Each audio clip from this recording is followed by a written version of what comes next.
آج ہم 7ویں پارے کی بات کریں گے۔ 7ویں پارے کے 2 حصے ہیں، سورہ مائدہ کا بقیہ حصہ اور نمبر 2 سورہ انعام کا ابتدائی حصہ۔ آپ کو اس کے پوائنٹس سامنے اسکرین پہ لکھے ہوئے نظر آ رہے ہیں، لہٰذا خلاصہ پارہ نمبر 7 شروع کرتے ہیں۔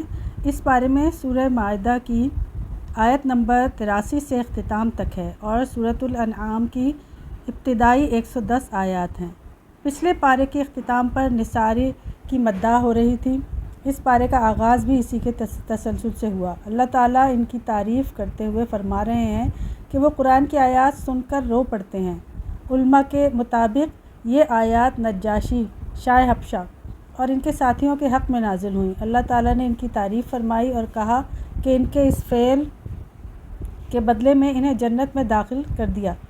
اس سے پتہ چلا کہ اللہ کے کلام کو سن کر رونا صالحین کا طریقہ ہے اور اللہ تعالیٰ کے نزدیک پسندیدہ ترین کام ہے۔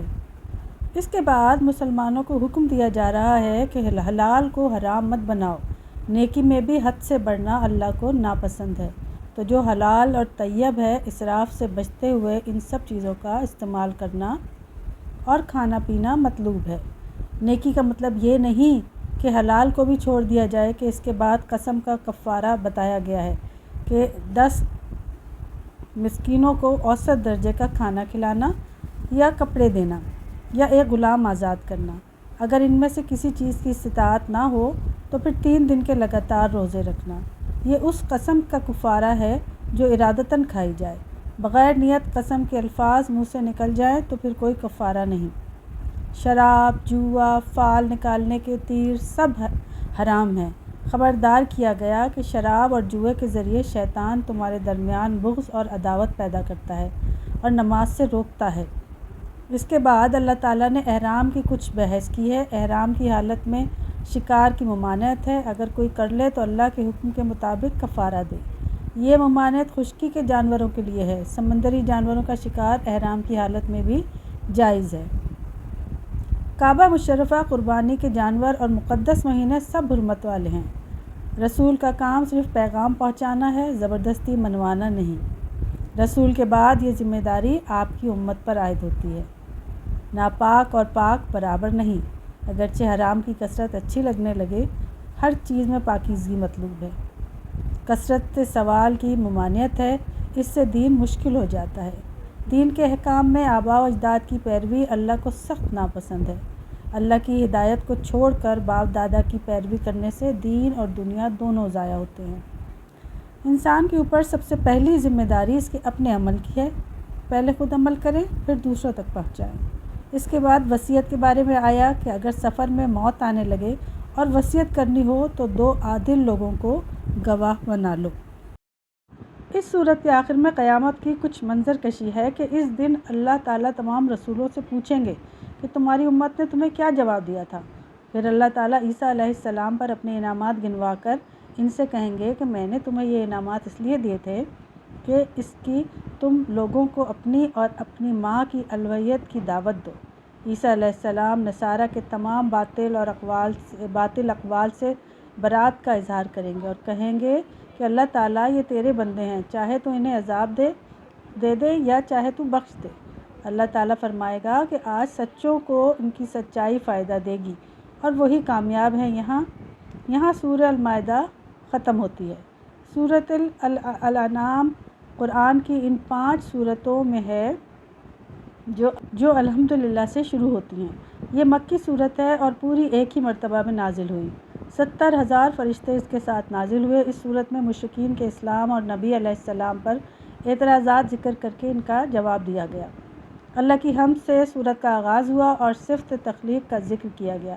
حمد اس کی تعریف کو کہتے ہیں جس میں کسی کے کمال کی وجہ سے محبت و تعظیم پائی جائے۔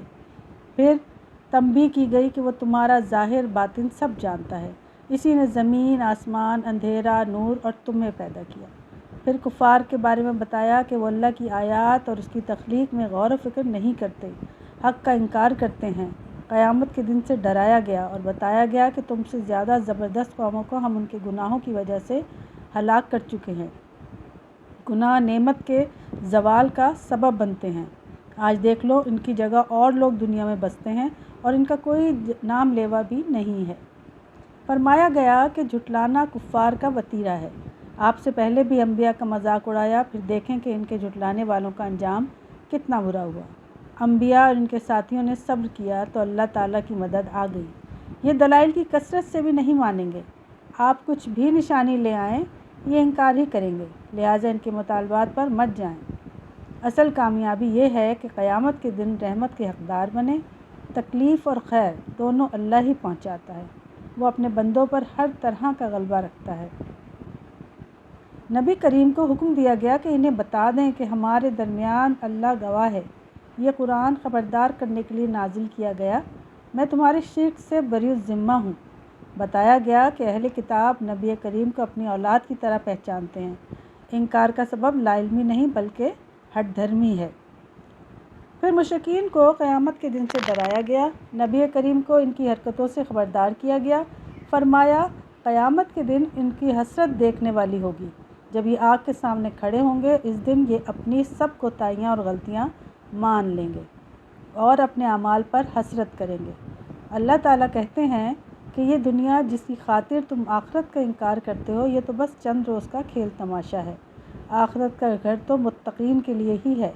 ساتھ ہی ساتھ نبی کریم کو تسلی دی کہ ہم جانتے ہیں کہ ان کی باتیں آپ کو دکھ دیتی ہیں، لیکن یہ دراصل آپ کو نہیں اللہ تعالیٰ کی آیات کو جھٹلاتے ہیں۔ بات تو اصل میں وہی سنتا ہے جو دل کے کانوں سے سنتا ہے، یہ تو سب گونگے، بہرے اور اندھے ہیں۔ پھر بتایا گیا کہ گناہ کے بعد دنیا فراخ ہو جائے تو یہ بھی آزمائش ہے۔ دنیا کی تنگی اور وسعت دونوں آزمائش ہیں۔ نافرمانی کے باوجود دنیا کا ملنا اللہ تعالیٰ کی طرف سے مہلت ہے۔ پھر یہ کہہ کر ان کو ڈرایا گیا کہ اللہ تم سے تمہاری سماعت یا بصارت لے لے، یا وہ تمہارے دلوں پر مہر لگا دے تو کس سے واپس لوگے؟ اگر وہ اچانک یا اعلانیہ عذاب بھیج دے تو کس سے عافیت مانگو گے؟ پھر کہا گیا کہ یہ رسول تو صرف خوشخبری دینے والے اور ڈرانے والے ہیں۔ نبی کریم علیہ الصلاۃ والسلام کو کہا جا رہا ہے کہ آپ انہیں بتا دیں کہ میرے پاس غیب کا علم نہیں ہے، میں تو بس وحی کی پیروی کرتا ہوں، اور آپ کو حکم دیا کہ جو لوگ ہر وقت اپنے رب کو یاد کرتے ہیں انہیں اپنی مجلس سے دور نہ کریں، ان کے لیے دعا کریں۔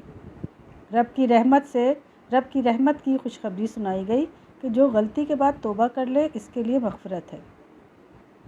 پھر کہا کہ ان کو بتا دیں کہ میں اس کی عبادت سے باز آیا جس کی تم عبادت کرتے ہو۔ حکم صرف اللہ کا ہے، عذاب میرے اختیار میں نہیں ہے، یہ اللہ کا فیصلہ ہے اور لوح محفوظ میں ہر چیز کا ریکارڈ ہے۔ اللہ اپنی قدرت کی نشانیاں ذکر کی اور اپنے انعامات کے گنوائے اور فرمایا وہ حفاظت کے فرشتے بھیجتا ہے، اور جب وقت آتا ہے تو وہی انسان کی روح بھی قبض کر لیتے ہیں۔ پوچھا گیا بحر و بر کے خطرات میں تم کس کو پکارتے ہو؟ اللہ اس پر قادر ہے کہ تم پر کسی بھی طرف سے عذاب نازل کر دے۔ حکم ہوا ان پر واضح کر دیں کہ میں کوئی داروغہ نہیں کہ تمہیں ہدایت پر لا کر چھوڑوں۔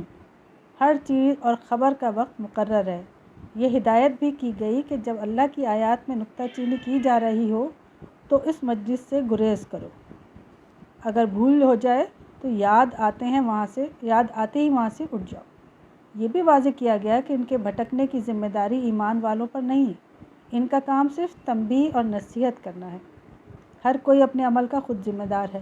قیامت کے دن کوئی ان کا مددگار نہیں ہوگا، اس دن ان کے لیے کھولتا ہوا پانی اور دردناک عذاب ہوگا۔ پھر ابراہیم علیہ السلام کا واقعہ بیان کیا گیا کہ کس طرح انہوں نے فلکیات کے ذریعے اللہ تعالیٰ اور حق کی معرفت حاصل کی، شرک سے برات کا اعلان کیا۔ اللہ تعالیٰ نے فرمایا امن اور سلامتی ان کے لیے ہے جو اپنے ایمان کو شرک سے آلودہ نہیں کرتے۔ ابراہیم تو اپنا کام کر گئے، انعام کے طور پر ان کی اولاد میں نسل در نسل انبیاء آئے۔ جب وہ آزمائش پر پورے اترے تو نیک اولاد کی شکل میں انعام ملا۔ اس سے ظاہر ہوا کہ نیک اولاد اللہ کا خاص انعام ہوتی ہے۔ واضح کر دیا کہ اگر یہ لوگ بھی شرک کرتے تو ان کے بھی اعمال ضائع ہو جاتے، چنانچہ ان کا طریقہ ہی اتباع کرنے کے قابل ہے۔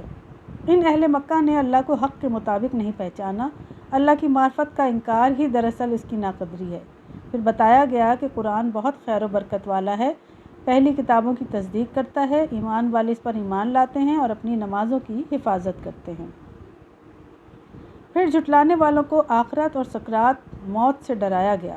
اس دن بادشاہی صرف اسی کی ہوگی، اور یہ واضح کیا گیا کہ جس طرح اکیلے اس دنیا میں آئے تھے اسی طرح اکیلے ہی موت کے بعد جاؤ گے۔ سب کچھ پیچھے رہ جائے گا۔ وہ سب شریک تو جن کو تم اللہ کے ساتھ شامل عبادت کرتے تھے وہ سب تم سے الگ ہو جائیں گے۔ پھر اللہ تعالیٰ نے زندگی، موت اور تخلیق کائنات سے متعلق اپنی نشانیاں بیان کی اور انہیں غور و فکر کی دعوت دی۔ اپنی پاکیزگی بیان کی اس بات سے کہ اس کی کوئی اولاد نہیں، وہ تو ہر چیز کا خالق ہے، عبادت کے لائق ہے، نگاہیں اسے نہیں پا سکتی جبکہ وہ نگاہوں کو پا لیتا ہے۔ یہ بصیرت افروز دلائل آنے کے بعد جو مانے گا وہ اپنا فائدہ کرے گا اور جو روگردانی کرے گا نقصان بھی اس کا اپنا ہے۔ یہ ہدایت کی گئی کہ ان کے بتوں کو گالی مت دو، جہالت میں اللہ تعالیٰ کو برا بھلا کہیں گے۔ آخر میں ان کے اوپر فیصلہ کر دیا گیا کہ ان کے دل اور آنکھیں اللہ تعالیٰ نے اس قرآن سے پھیر دیے ہیں، یہ یوں ہی بھٹکتے رہیں گے۔ اللہ تعالیٰ ہم سب کو اس چیز سے محفوظ رکھے۔ آمین ثم آمین۔ رب اغفر وارحم وانت خیر الراحمین۔